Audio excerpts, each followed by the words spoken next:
네, 시청자 여러분 안녕하십니까. 태극 FM 유튜브 생방송을 시작하겠습니다. 그저께 토요일에 노빠 긁어부스럼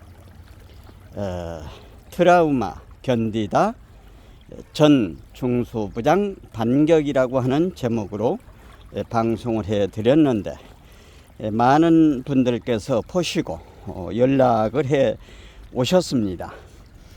그리고 토요일 날 방송한 것 가운데서 잘못 얘기했던 제가 방송이 끝나고 집에 가서 제 서재에 꽂혀 있는 책을 봤더니 송민순, 그러니까 북한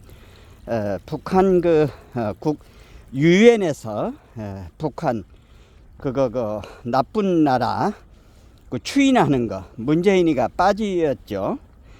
거기에 이제 송민순이가 빙하는 움직인다 책 내용이었습니다. 그때 제가 방송할 적에는 뭐 빙하는 살아있다 했는데 집에 가서 보니까 빙하는 움직인다 그런 내용입니다.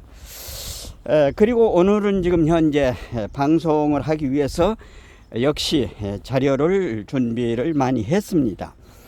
여러분께서 지금 현재 보고 계시는 썸네일의 내용은 코미디, 괘씸죄, 좌파들의 전매 특허인가 이런 제목으로 말씀을 드리도록 하겠습니다. 코미디라고 하는 것은 그 옛날에는 개그 코미디언이라고 그랬잖아요. 옛날에 코미디언. 요즘은 이제 바뀌어져서 개그맨이라고 얘기를 하죠. 코미디들은 현실 생활 속에서 벌어지고 있는 것을 풍자해서 많은 사람들에게 웃음을 주기 위해서 만든 코미디인 것입니다. 그래서 그 코미디를 통해서 하루 일상에 시달렸던 모든 국민들이 그것을 보고 웃음을 던짐으로 해서 그 한순간에 피곤했던 것을 잊어가는 그런 코미디가 되는 것입니다. 그런데 지금 현재 그 코미디가 대한민국 현재 21세기를 함께 살고 있는 대한민국 법정에서 그 코미디가 지금 현재 열리고 있다고 하는 사실인 것입니다. 오늘은 그 한 세 가지만 집어서 제가 말씀을 드리도록 하겠습니다. 첫 번째 코미디는 어떤 코미디인가 하면은 이재명에 대한 코미디입니다. 여러분, 공직선거법으로 해서 두 가지 문제로 해서 지금 현재 이재명이가 지금 현재 재판을 받고 있지 않습니까? 지난 3월 3일 날 했고 엊그제 17일 날 했고 앞으로 31일 날 이제 재판을 받게 되는 것입니다.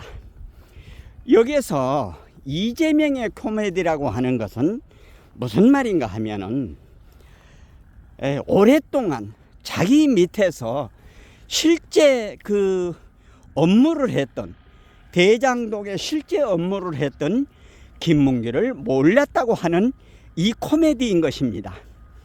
시청자 여러분은 어떻게 생각하십니까? 정말로 이재명이가 김문기 씨를 몰랐을까요? 여러 패널들은 그렇게 얘기를 합니다. 알았다고 하기보다는 몰랐다고 해야 앞으로 이재명에게 닥치는 그런 추후 질문이 오지 않게 하기 위해서 김문기를 몰랐었다고 하는 것으로 끝까지 이렇게 진술을 해 가고 있다고 하는 것입니다. 수없이 말씀을 드렸습니다마는 특별히 호주를 2015년에 그러니까 2015년이면은 이재명이 성남시장을 2번 했을 때입니다. 2번. 그때에 어디를 갔는가 하면 호주를 10박 11일, 그리고 큰 나무를 아름으로 해서 손을 맞잡을 때 김문기 씨하고 이재명하고 얼굴을 맞보는 그런 모습도 있고, 9박 11일 동안 제가 그 전에 방송을 많이 해드렸습니다만은 적어도 같은 자리에서 식사를 30개 이상을 했는데도 그걸 모른다고 해야만이 대장동의 문제 그 후로 앞으로 뭐 정자동 그 위에 여러 가지 내용이 나올 것 아니겠습니까? 이런 코미디를 국민들에게 선사를 해주고 있는 것입니다. 더더욱이 안타까운 것은 이 좌파 농객, 우파 농객들이 그 패널로 들어가기 전에는 대기실에서 특히 좌파의 농객들 가운데서 우파 농객들에게 얘기를 한답니다. 우리도 정말로 미치겠다고.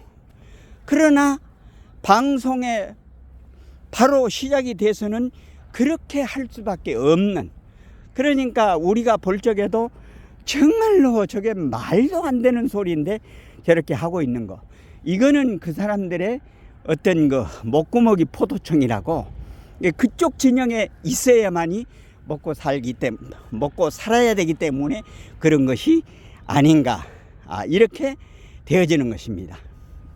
예. 그리고 여러분 잘 아시는 바와 마찬가지로 그 백현동 그 허가 내용 말이죠. 그리고 김문기 씨는 대장동에 초과 이익 환수 조항을 넣어야 된다고 3번이나 그렇게 강조를 했는데도 그게 받아들이지 않고 그렇게 된 거. 그러니까 이재명이가 김문기를 몰랐다고 하는 이런 코미디. 두 번째 코미디는 어떤 것인가 하면 말이죠, 이화영이하고 김성태하고 되어지는 코미디인데, 그러니까 김성태가 하는 얘기가, 형님 나하고 20년 동안 살았는데 거기 접견장 대면하는 대질하는 곳에 와서 갑자기 회장님이라고 하더라는 겁니다. 이런 코미디가 어디가 있습니까? 예? 이런 코미디가 정말로 이번 기회를 통해서 좌파의 저 몰상식한 모든 언행들은 발본색원에서 또다시 대한민국 정치권에서 이런 일이 없어야 한다고 하는 것입니다. 그리고 세 번째 코미디는 어떤 것인가 하면은 김성태가 이화영에 준 아주 그 고급 이 법인 카드라고 그럽니다. 그거를 그 수행비서인가 그 밑에 있는 사람이 썼는데 자기는 전혀 안 썼다. 그러니까 검찰에서 어디에서 그 차 고치는 거 전화번호 그 사람 핸드폰 이걸 하니까 어떤 차인지 모르겠다. 차 김성태가 준 차 그거 그 선거운동 하면서 굴렸던 그 차인데 어떤 차인지 모르겠다. 이렇게 발뺌을 하는 이런 코미디를 보이고 있다고 하는 거, 여러분은 어떻게 생각이 되십니까? 정말로 역겹지 않습니까? 금방 드러날 일을 이렇게 거짓말을 한다고 하는 거, 정말로 안타까운 현실이죠. 예. 그리고 괘씸죄라고 하는 거는 무엇을 말하는가 하면은 그 조국이 정경심의 재판 과정에서 8개 중에서 대법원에서 7개가 유죄로 판결이 돼 가지고 대법원에서 7개가 유죄로 판결이 돼서 정경심이는 4년, 그리고 그 후에 어떤 또한 재판에서 1년이 추가돼서 5년이 됐지 않습니까? 그런데 재판장이 하는 얘기가 객관적인 사실이 이렇게 확인이 됐는데도 그것을 인정하지 않고 반성하지 않고 이렇게 있다고 하는 그런 괘씸죄. 이 괘씸죄라고 하는 낱말을 오늘 아침에 제가 방송을 하기 위해서 찾아봤습니다. 괘씸죄가 상하관계 이런 내용이더라고요. 그런데 재판을 받고 있는 피고인은 아랫사람 아닙니까? 을쪽에 있는 사람 아닙니까? 그러면은 자기 자신을 알고 지혜롭게 처신을 하는 것이 대단히 중요한 건데, 이렇게 객관적인 사실이 확인된 상태도 반성을 하지 않고 묵묵부담을 하고, 이게 괘씸죄에 걸려들었다고 하는 것입니다. 정경심 조국이 법관, 판사에 의해서 괘씸죄로 몰린 것과 마찬가지로 논객으로 나온 분들의 얘기를 종합을 해보면은 이재명이 이 내용도 판사, 검사에게 괘씸죄로 걸릴 확률이 높다고 이렇게 전망을 하고 있는 것입니다. 시청자 여러분은 어떻게 생각을 하십니까? 정말로 이런 그 모렴치한 파렴치들, 이런 사람들을 발본색원해서 다시 대한민국 땅에서 이런 사람들이 발 붙이고 살지 못하도록 해야 될 것 아니겠습니까? 예. 그래서 이런 그 코미디와 괘씸죄를 갖고 있는 것이 좌파들의 이게 전매 특허인가 전유물인가, 이런 내용이 되는 것입니다.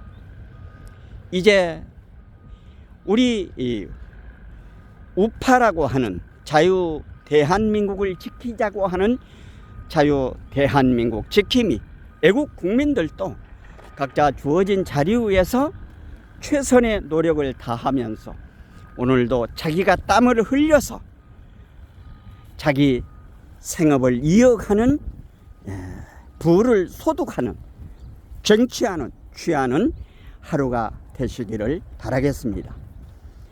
오늘은 여러분 보시는 내용대로 코미디 그리고 괘씸죄, 좌파들의 전매 특허인가, 이런 내용으로 말씀을 드렸습니다.